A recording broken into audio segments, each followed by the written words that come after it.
karena di sini Korea itu nggak seindah drama Korea yang wow makanannya memang enak-enak gitu, tapi kehidupan di sini tidak seperti di drama Korea yang super super indah, romantis, pria romantis lah begini begitu, nggak, jauh lebih itu, jauh banget gitu kan. Dan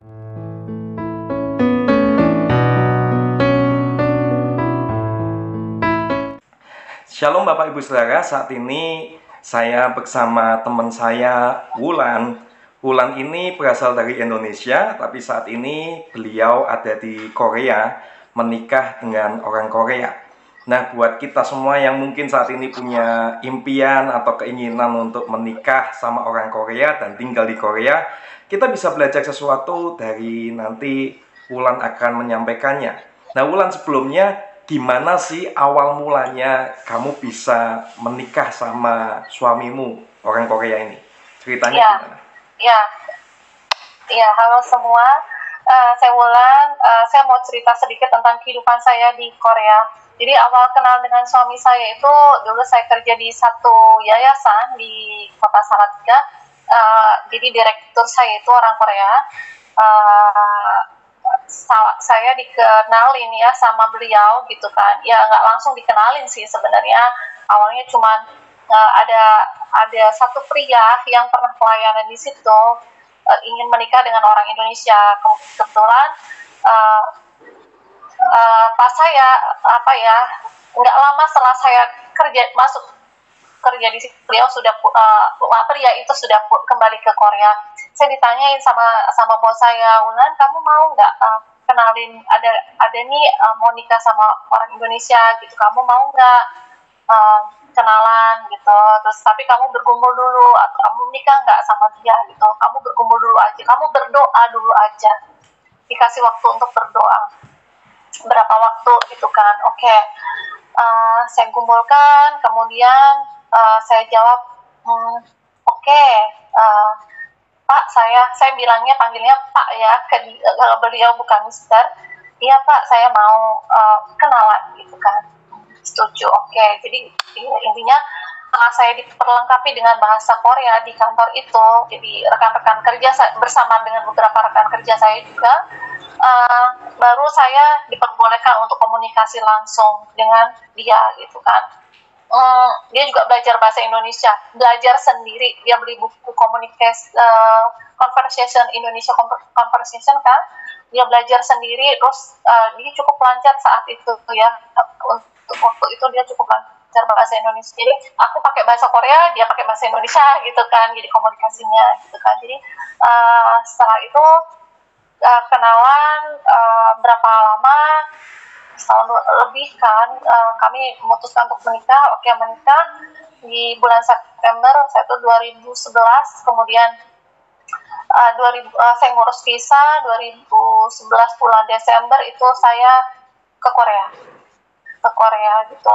Dan awalnya sih kami punya rumah sendiri waktu itu, dia punya rumah, jadi kami tinggal terpisah intinya gitu sama anaknya.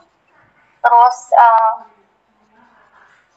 2011 ya, kemudian 2012 bulan Februari itu saya karena waktu itu saya hamil, ketahuan hamil kayak apa aja, jadi saya hamil, saya dibawa ke rumah untuk tinggal di sama mertua gitu kan. Kaget waktu itu karena belum udah diomelin gitu kan, salah gua apa gitu kan. Maksudnya ini masih tahap belajar gitu kan, aku nggak sama sekali nggak ngerti itu. Jadi Desember aku datang, Februari itu tuh sudah diomelin, jadi salah sedikit di itu pada ya itu. Terus aku kaget, aku nangis lah, ya maklum lah gitu kan, kita jauh dari orang tua kan. Terus aku cerita sama suamiku kayak gini gitu. Terus itu posisi aku hamil gitu. Terus mungkin karena aku depresi juga karena tinggal sama beliau, mama doang ya, papa nggak ada, udah nggak ada. Aku keguguran 1 bulan. Ya 1 bulan aku hamil, aku keguguran. Aku stres gitu loh, stres. Setelah keguguran ya sudah, aku tinggal sama jadi sebentar ini bulan 2001 sekitar aku tinggal sama mertua 8-9 tahunan ya. 9 tahun. Nah selama aku tinggal kurang lebih 2011 sampai 2001 ya, 2020 aku lupa gitu kan, sekitar itu 2020 2021 itu satu proses yang luar biasa buat aku, nggak mudah untuk aku tinggal bersama beliau karena komunikasi beda gitu ya, komunikasi beda, terus pengennya kemauannya berbeda. Pengennya beliau tuh aku meladeni misalnya kalau di sini seorang menantu perempuan itu kayak istilahnya, sorry tuh saya babu itu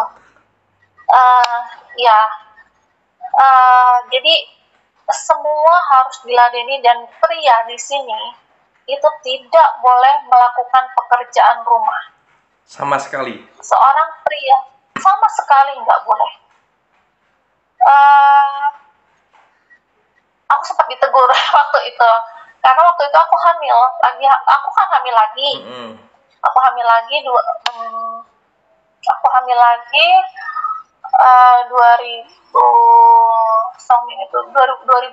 hamil lagi, dan aku hamil itu ada masalah ya, jadi bermasalah gitu loh dengan kehamilanku, jadi aku harus bed rest.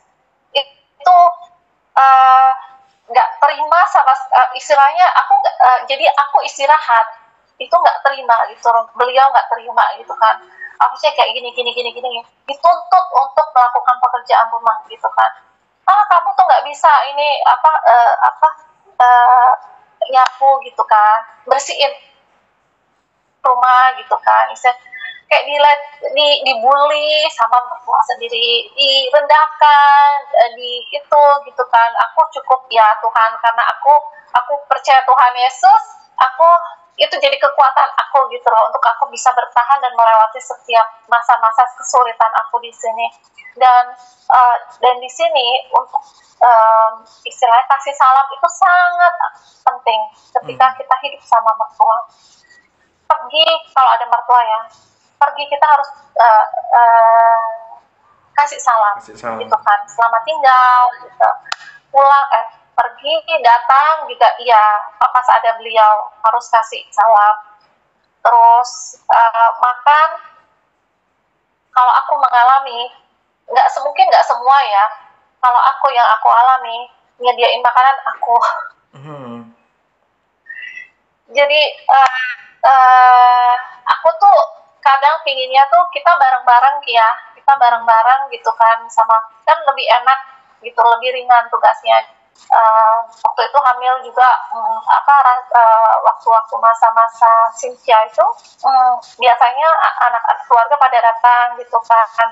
Aku paling malas kan, orang hamil tuh capek gitu kan, dan yaitu kehamilanku tuh bermasalah dan harus bed rest. Kalau banyak gerak bisa beronjol tiba-tiba anaknya gitu kan, di usia kehamilan yang masih muda.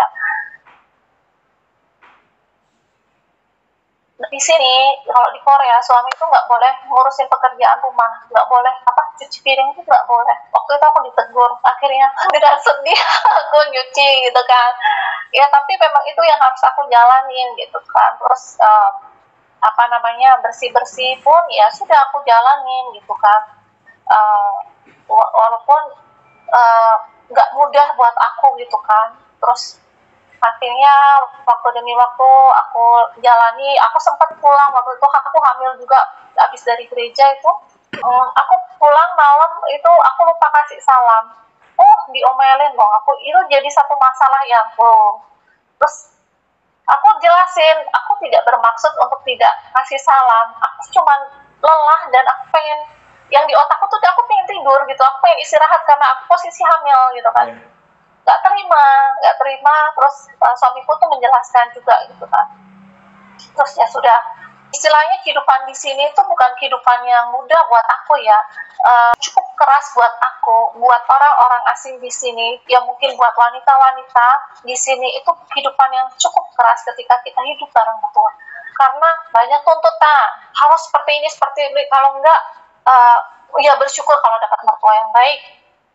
Ada juga dapat orang-orang yang misalnya mereka dapat mertua yang baik, orang asing. Ada juga yang mertua sebenarnya basically mertuaku tuh baik, cuman memang basic budaya mereka dari awal seperti itu ya, dibawa gitu kan, masih kolot banget gitu loh. Ya terus harus mentok harus seperti ini, kepatok harus seperti ini, kalau enggak bisa jadi satu masalah, karena masalah yang kecil itu bisa jadi masalah yang besar buat dia gitu kan. Itu saat itu aku tuh bener-bener itu bergumul aku supaya aku bisa pisah gitu. Maksudnya sama mertua ya. Iya. Nggak tinggal bareng gitu. Itu aku bergumul sampai akhirnya itu pun aku waktu itu anak pertama itu sakit kayaknya atau gimana, perlu ke rumah sakit. Itu aku pengen pergi sendiri, diomelin loh, kenapa aku nggak boleh gitu kan. Aku punya kakak ipar orang Vietnam, dia menikah dengan kakak iparku, jadi kakaknya suamiku. Dia kemana-mana sendiri isok ya, tapi aku nggak boleh gitu kan. Aku bilang, mah, aku tuh pengen mandiri, aku benar nggak boleh pergi sendiri gitu kan, misalnya naik taksi gitu kan, harus ditemenin dia. Ya maksud beliau baik, cuman aku pengen belajar sesuatu, aku pengen belajar. Kalau nggak praktek komunikasi dengan bahasa Korea, nggak pernah bisa belajar. Aku berusaha menjelaskan, terus dia mengerti, oke. Beliau minta maaf, aku juga minta maaf, clear gitu kan. Tapi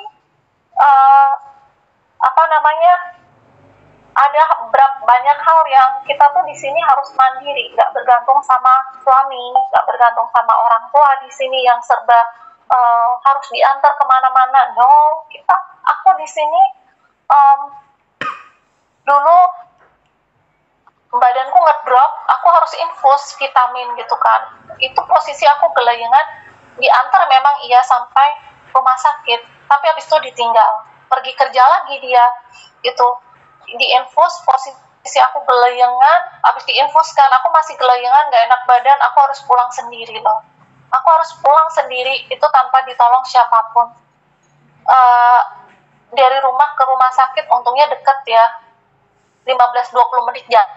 Tapi kita pulang sendiri itu gak gampang loh. Aku bener-bener yang bertahan banget itu. Dan beberapa ya hal-hal yang kayak gitu tuh bagi orang mungkin enak tinggal di sini, enak orang suami punya kendaraan begini begitu, romantis lah, inilah. Enggak, kita di sini harus mandiri, Bo.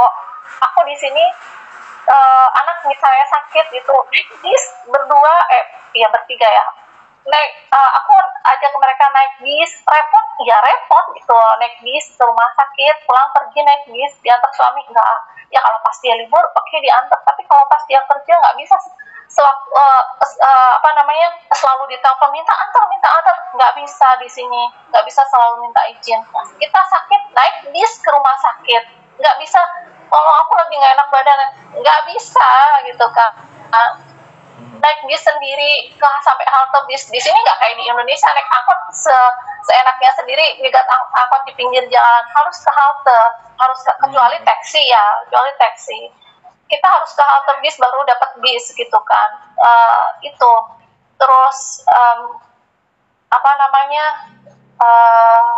untuk kehidupan sendiri sama mertua itu aku banyak clash, beda pendapat, intinya banyak berantem, lebih tepatnya lebih banyak berantem karena pemikiran yang berbeda, budaya yang berbeda. Aku pengennya apa, beliau pengennya apa, itu kan itu jadi kayak kadang aku tuh pengen dia selalu manjakan anaknya, suamiku gitu kan. Aku pengen Istilahnya pengen lah aku pengen masak buat suamiku gitu kan, pengen aku masakin, tapi beliau kayak no nggak boleh gitu kan. Aku yang masak, beliau yang masak gitu kan. Istilahnya hal-hal yang simple kayak gitu yang buat aku nggak suka, nggak terima. Selama itu aku dalam sambil aku berdoa, aku Tuhan ubahkan, Tuhan pulihkan kayak gitu. Terus lama kelamaan terus akhirnya aku nggak tahan, aku pulang ke Indonesia yang 2000 berapa? Sempat pulang berarti ya? 15 ya. Oh, sempat pulang. Aku waktu itu setahun sekali pulang sih waktu mami masih ada. Tapi setelah mami nggak ada, aku 2015 tuh pulang. Aku sampai 2019 itu. Terus Tuhan, sebenarnya aku nggak mau, tapi suamiku yang maksa. Ya sudah. Akhirnya ya, untuk anak-anak sih belajar bahasa Inggris. Cuman terus akhirnya aku akhirnya Tuhan kasih jalan untuk aku balik ke sini. Balik ke sini pun dibilang mudah, nggak mudah loh. Aku pikir gampang ya di sini tuh untuk balik sini, nggak gampang. Aku harus ngurus visa lagi dari awal. Yang ya untungnya Tuhan itu bener-bener baik banget. Aku ngurus visa yang harusnya 6 bulan, aku cuma 2 minggu selesai.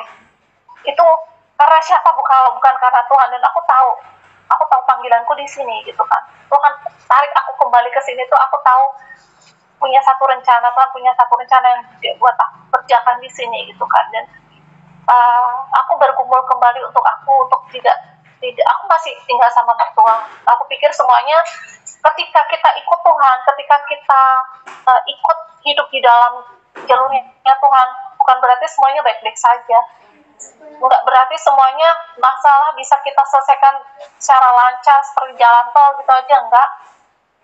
Aku masih mengalami proses yang aku nggak mudah buat aku di sini gitu kan. Aku ada satu rekan doa gitu, sama-sama dulu sama di GMS kan. Kita di sini doa terus gitu kan, bareng-bareng gitu kan. Aku dulu memang pendoa dan Tuhan panggil aku di situ lagi gitu kan. Aku bersyukur dan aku terus berusaha hidup tinggal di dalam panggilannya tetap ya. Terus aku banyak bergumul, aku banyak berdoa dengan masalah-masalah yang ada bersama mertua. Crash sana sini, aku juga capek, beliau juga suamiku capek, mertua juga capek gitu kan. Terus akhirnya Tuhan buka jalan. 2 tahun aku bergumul, dikasih tempat yang lain gitu lah, rumah gitu kan, jauh dari sini. Akhirnya beliau yang pindah karena lebih kecil kan rumahnya gitu kan.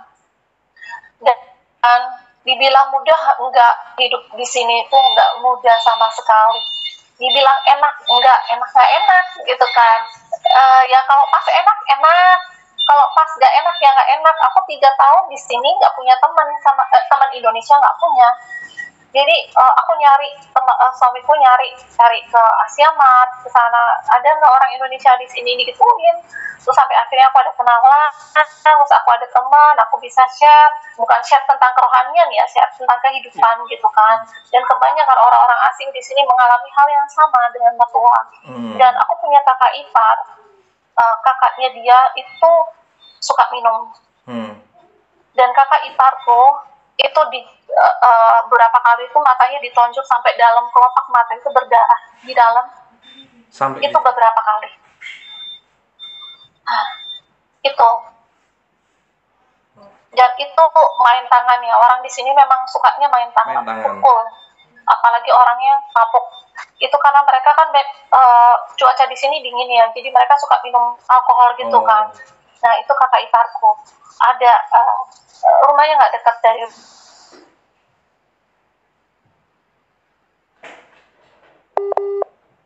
nggak dari rumah, larinya ke sini, karena larinya ke sini ke karena foto itu kan, minta pertolongan, minta perlindungan, ditonjokin sampai beberapa kali, itu kelopak mata dalam itu berdarah di dalam. Cukup keras ya untuk tinggal di sini itu, dan kita harus siap benar-benar hati. Aku bersyukur aku punya suami yang nggak suka main tangan ya.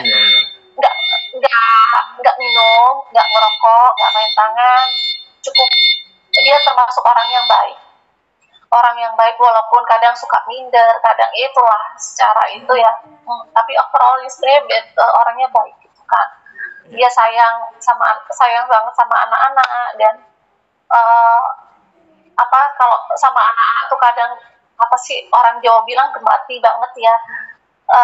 Sangat perhatian gitu, walaupun secara umumnya pria di sini tuh sampai ke anak tuh nggak seperti itu. Jadi anak masih kecil digendong terus tuh nggak boleh loh. Orang pria papa itu nggak boleh, itu tugas mama lah di sini. Oh, di Korea gitu. Nggak boleh cuci piring. Aku pernah sempat ditegur gitu, suamiku, nggak boleh kamu ngapain kayak gitu, tugasnya mama gendong anak kayak gendong gitu. Anak itu tugasnya mama? Iya. Jadi dia biasanya kalau malam itu kalau mau tidur suka digendong wira-wiri gitu loh supaya tidur. Nah itu nggak boleh, itu tugasnya mama gitu kan. Tapi dia memang hatinya sama anak-anak sayang banget, jadi seperti itu. Tapi untuk dulunya memang dia kan sempat negur ya, nggak boleh nyuci piring. Tapi selama berjalannya waktu dia mulai, ya karena Tuhan ya semuanya, dilembutkan hatinya, dibukakan hatinya, sehingga ada momen di mana dia harus melakukan, suami harus melakukan itu, dan akhirnya itu jadi hal yang biasa buat dia. Maksudnya jadi nggak marah gitu loh, maksudnya udah hal yang biasa buat mertuaku. Oke. Itu kayak kebudayaan yang dulu gitu. Tapi sekarang ngeliat suamiku cuci piring, bersih cuci baju, nggak apa-apa gitu kan. Kalau suamiku aku ada banyak orang asing di sini, dia nggak tinggal sama suaminya karena suka minum gitu kan. Aku sempat ditanyain itu sama di tempat kerjaku, suami dari pimpinan, suamimu gimana? Suamiku baik, aku bilang kayak gitu. Dia kenal juga, dia kalau di rumah ini kok suka cuci baju, bantuin kalau aku pas telat ya pulang gitu, dia suka cuci baju, masak, beres-beres rumah kayak gitu. Jadi kalau aku nggak bisa nyiapin, dia nyiapin buat anak-anak seperti itu gitu kan. Dia nyuci baju, kalau pas dia berangkat masuk malam ya kerjanya di pabrik, dia nyuci baju kayak gitu, bersih rumah, masak, dia suka masak. Jadi enak gitu kan, jadi ada yang bantuin gitu, nggak semua harus aku. Ya kalau dapat suami yang baik ya enak. Apa yang membuat kamu tetap kuat di dalam menjalani kehidupan di Korea? Tuhan ya. Tuhan yang membuat aku tetap kuat, dan keluarga. Aku sayang sama mereka. Yang membuat aku bisa bertahan sampai saat ini, yang pertama itu karena Tuhan. Karena tujuan aku di sini itu apa? Kalau aku nggak tahan, aku udah pulang aku sudah melarikan diri pulang ke Indonesia gitu, dan aku nggak balik sini karena aku tahu tujuanku di sini. Aku yang buat aku bertahan yaitu tujuan hidupku, Tuhan, visi, dan keluarga. Pasti ya keluarga, anak-anak gitu kan. Itu aku dulu sempat berpikir bahwa aku pengen ngajak pergi anak-anak gitu loh, saking aku nggak tahan ya, saking aku berada di titik terendah waktu itu, nggak ada satupun orang yang bisa ngerti, termasuk suamiku sendiri. Aku berjuang di sini, berjuang sendiri, nggak ada yang support, nggak ada yang istilahnya aku mau cerita ke siapa, nggak ada sama temanku. Aku cuma kita bareng, salah satu pendoa dulu tuh, doa bareng, yuk kita doa, kita nangis di hadapan Tuhan, kita gini, dan itu satu momen-momen yang luar biasa, di mana justru kita semakin dipertajam, iman kita semakin ditambah, kita semakin dikuatkan, dan benar-benar kita semakin mengalami pribadinya semakin dalam gitu kan di saat-saat itu. Dan aku bilang saat ini aku bersyukur. Aku saat ini bukan di posisi yang enak ya, maksudnya sudah happy gini enak, masih dalam proses. Dan aku bilang aku bersyukur, sangat-sangat bersyukur. Di saat aku lemah, di saat aku di dalam proses pun aku bilang sama Tuhan bahwa Tuhan itu baik, sangat-sangat baik. Amin. Di saat aku happy, ya aku pasti ya Tuhan itu baik. Aku bilang aku bersyukur. Karena aku tahu, karena aku percaya aku masih punya Tuhan. Tuhan masih selalu pegang tanganku dan Tuhan masih ada bersama aku. That's enough for me. Dan aku benar-benar aku bersyukur aku masih punya Tuhan, itu aja. Amin. Dan perjuangan nggak selesai sampai di sini karena masih banyak proses yang harus dialami, harus kita jalani, aku jalanin lagi gitu, yang mungkin itu tidak mudah, tapi aku percaya Tuhan yang akan mampukan untuk sampai selesai, sampai garis akhir. Amin, amin. Oke, Wulan, kan kita tahu ada banyak mungkin orang-orang Indonesia yang ingin menikah dengan orang Korea, ingin tinggal di Korea. Mungkin ada pesan-pesan buat para pemirsa yang ada supaya mereka punya tips-tips untuk bagaimana nanti menjalani kehidupan di Korea atau menikah dengan orang Korea. Ya, yang pertama komunikasi, karena komunikasi itu penting. Kalau kita nggak bisa komunikasi dengan pasangan kita, dengan orang yang istilahnya mau jadi bagian dalam hidup kita, itu sulit. Kita kalau di sini nggak bisa komunikasi dalam bahasa Korea, susah. Nggak bisa mereka bahasa Inggris, apalagi bahasa Indonesia. Bahasa Inggris mereka nggak mudeng, nggak ngerti gitu kan. Jadi harus pakai bahasa Korea. Dan syaratnya sekarang untuk bisa kesini itu ada topik level sertifikat, topik level berapa, 2 atau 3 gitu. Level 2 terakhir aku dengar, dulu level 2 itu harus ada sertifikat itu. Kalau dulu aku masih bebas sertifikat ya, dan di sini harus bisa bahasa Korea, harus siap mental, harus menguatkan hati. Jangan sembarangan orang itu ganteng, orang itu baik gitu kan, kenal dulu keluarganya, kenal dulu lebih dalam pria itu.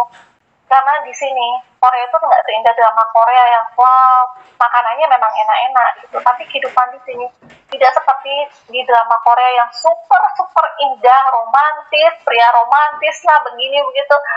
Enggak, jauh lebih itu, jauh banget gitu kan. Dan kalian ya maksudnya kita harus mandiri di sini. Kita ada apa-apa nggak bisa langsung, nggak selalu bisa telepon suami minta antar no, kita harus jalan sendiri gitu kan, jalan sendiri. Aku pernah di los gitu kan, ada keperluan apa, masalah gereja, aku di los sendiri itu. Aku waktu itu bahasa Korea terbatas, tapi usaha lah ya itu. Makanya kita harus siap dulu, siap nggak kalau kita menikah dengan orang Korea gitu kan.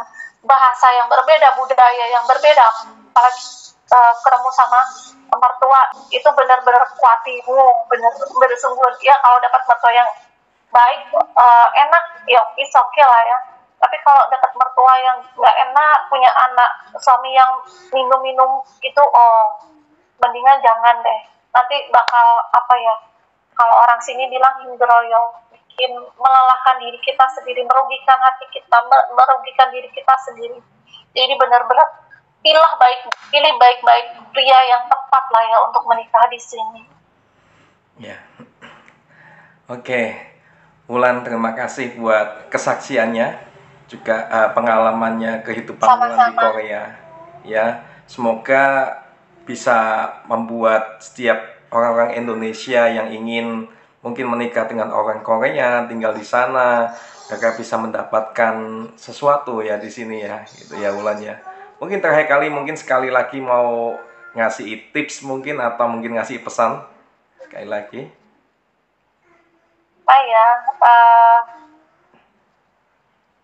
Jangan salah pilih orang lah ya untuk menikah di sini, karena mendingan dari orang-orang yang kita kenal aja gitu. Kalau dia sudah minum-minum gitu, mendingan jangan, karena efeknya nggak enak. Pengalaman kakak ipar sekarang malah balik lagi gitu kan ke negaranya, itu sungguh membuat kehidupannya jadi nggak enak nanti gitu kan. Jadi cowok juga bukan cowok yang romantis, nggak semua cowok bisa romantis di sini. Kita kerja keras di sini, kita harus kerja juga gitu. Wanita di sini bukan wanita ibu rumah tangga yang selalu bisa di rumah. Kita wanita di sini juga harus bekerja gitu, karena biaya hidup itu mahal. Cuman pria doang yang bekerja itu nggak cukup gitu kan. Makanya dulu guru bahasa Koreaku bilang, kamu di sini juga dipersiapkan untuk bekerja gitu kan suatu saat itu, karena nggak mungkin kalau cuma pria doang yang bekerja. Itu guru bahasa Koreaku. Dan ya aku sekarang pun aku bekerja, walaupun itu pekerjaan yang aku sambil melayani, tetapi aku enjoy walaupun tidak mudah ya. Tetap ada proses yang harus aku jalani, tetapi aku ketemu banyak orang, aku bertemu dengan orang-orang asing di sini, anak-anak orang asing. Wow, itu benar-benar luar biasa gitu kan. Dan kalau memang sudah menjadi keputusan untuk pengen tinggal di sini, ya kau harus berani menanggung semua resiko, menghadapi semua resiko yang ada gitu kan. Harus kuat benar-benar. Kalau kau nggak kuat, mendingan jangan ke sini. Ya. Gitu. Oke. Thank you kok. Terima kasih Wulan buat sharingnya. Saya percaya ini banyak orang yang akan diberkati lewat pengalaman, kehidupan Wulan dan lain-lain gitu kan.